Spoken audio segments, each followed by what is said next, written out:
My honor and privilege now to be honoring Mary Alice Hill, who's really helped us all.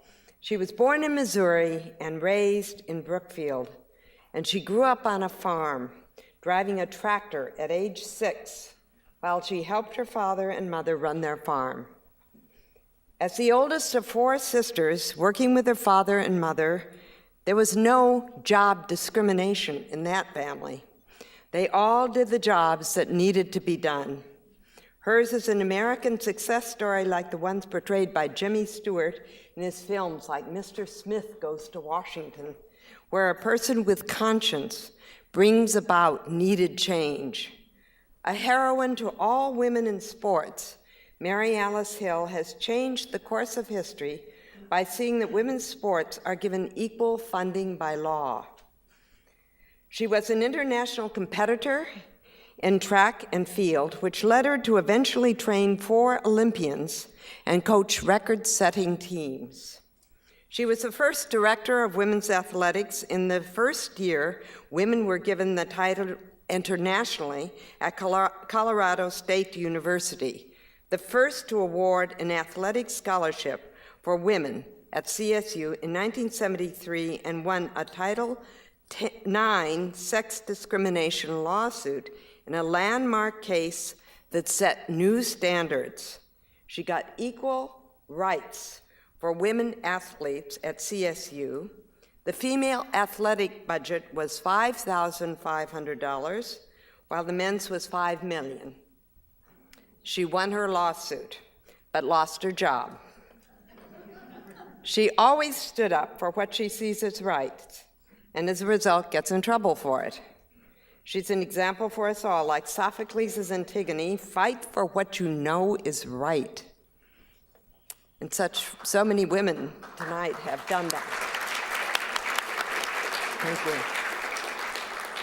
In 1976, Ms. Hill became the Associate Athletic Director of Women's Athletics at San Diego State University, and in 1978, Associate Athletic Director for both men and women, a first, including becoming director in 1982, 10 years before the next woman was appointed to that position.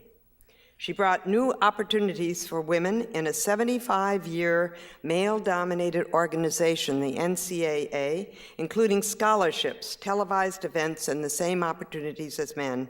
She even authored a gender equity policy procedures manual at SDSU for the men's and women's program, which became a guide for colleges throughout the country. She assured equal pay for the women coaches at San Diego State University. Ms. Hill became the president of the Western Athletic Conference, which consisted of all male athletic directors, and was elected to the prestigious National Collegiate Athletic Association Council, and this opened the door for women achieving equality in this field. Needless to say, for this, she lost her job again. Mary Hill developed the first drug and alcohol education and testing program in 1982 and 83 with the assistance of the McDonald Center, when wonderful representatives here who are running it now. And this was a pilot program for all National Collegiate Athletic Association member schools. She was also the woman civilian director of the Recreation Division at the Marine Corps Base at Camp Pendleton, California, where she founded Operation Desert Shield Support Walk in support of our military families. She even kicked off a Padres game in San Diego. Now that's something, isn't it? And was a founding member of the Council of Collegiate Women Athletic Administrators. She lost her job again. She returned to Missouri to take care of her dying mother. There she landed profitable jobs benefiting the local area, such as a $35 million project with Disney, and they said she was the most efficient person that ever ran those types of projects. Ms. Hill currently excels in economic development, community development, tourism, downtown revitalization, grant writing, and city government. She's been helping us find a new home for the McDonald Center. We celebrate Mary Hill's many historic accomplishments, a woman who's been called the most powerful woman in athletics. Her story is far from finished, and she'll continue to astound us with what a woman can do once she sets her mind to it. Thank you.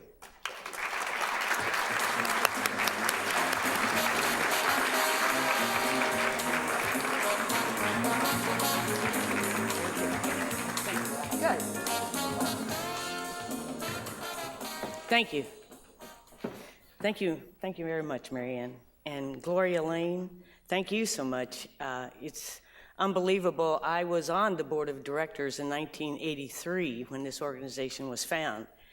And I am so incredibly humbled at this point in time because never in my life did I ever think I would be standing up here receiving this award. There's so many people that has touched my life throughout my career. I must say that I have to acknowledge Ken Carr. When I was fired from Colorado State, I was looking for a job, went for a job interview at San Diego State. It was for the Associate Director of Women's Athletics. Ken was the athletic director. And so I asked him during the interview, I said, well, what do you think about a female that's been fired? And he goes, you know what, girl? I think that takes spunk, because I was filing a lawsuit. And I thought, spunk is good. Spunk is good. And so from that point on, I got hired at that position. When I started to work, Ken would meet with all the men, and then he'd meet with me. And after about the second or third time this happened, I said, Ken, this doesn't make any sense to me. Why don't we all meet together so I can learn about men's athletics? He said, great, saves time for me. So he is the one that brought me into men's athletics and gave me the opportunity to eventually become director of athletics at San Diego State. For many years before I became director of athletics, I was acting director. Now, I don't know how you're supposed to act like an athletic director, but the president told me that he wanted to make sure that the community would accept a female in this role because none of his vice presidents wanted him to appoint me. So I acted like one for about 2 years before I actually became one. And also at the same time, when I became athletic director, of course, I had to have so many service club speeches. You had to go out and give your speeches to the service clubs. And this is so true. Every time I gave a speech, got finished, opened up for questions, always, the very first question would be, how can you be an athletic director if you can't go into the men's locker room? Always. And you know, the really sad part about that is, I was appointed in '82 as women's athletic director, 10 years. Today, in 335 Division I-A colleges and universities, there are five women only as athletic directors. We can have women Secretary of States, we can have women presidential candidates, but women in athletics, it is just not heard of, and it is so sad. That's my next campaign. But also, at the same time, when I was in athletics, the women had a different conference, the men had the NCAA, we had the AIW. The last conference I went to at the AIW, they just kept voting not to give women scholarships because they didn't want to go down the same road that men have gone down. And I kept saying, but you're denying them an education because of their athletic skills. Well, it didn't do any good. So after the meeting, I set up a meeting with the executive director of the NCAA, Walter Byers. Linda Estes and I went and talked to him. This is in 1982. And we said, it's right, the timing is right, we got to bring women into the NCAA. In 1983, the membership voted, and women were brought into the NCAA. Thanks.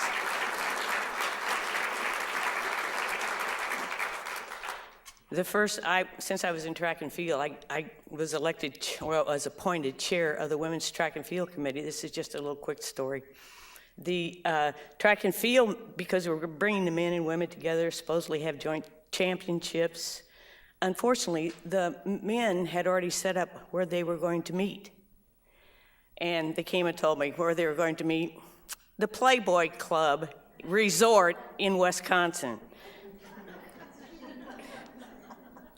Anyway, I did grow up, as Mary Ann said, in a family that had no roles. We all just did the job. I was so disappointed when I went to school. I went to high school and found out that women were supposed to be inferior. That was a pretty big shock. My mother always said she wanted us to be, and we could be anything we wanted to be. And I really believed that. And one of the times I was fired, I called Mom and said, well, here we go again. And she says to me, she says, Mary, I am so proud of you. And I thought, why? She says, I am so proud of you because you've had the courage to do your dream, to step out there and put your neck on the line. She says, so many people don't have the courage to do that. I want you to know how proud I am of you. It really touched me deeply.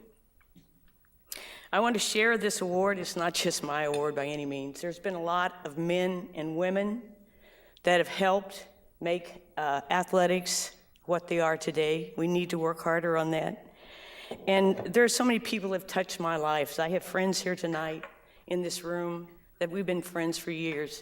Mary Ann and I go way back with the McDonald's Center. And they have really touched my life, and I just hope in some very small way I've been able to touch theirs. I want to leave you with a Native American saying about dreams. Dreams are like wild horses. They must run free. And also, you have to have the courage to believe in your dream and also know that they do come true. Thank you.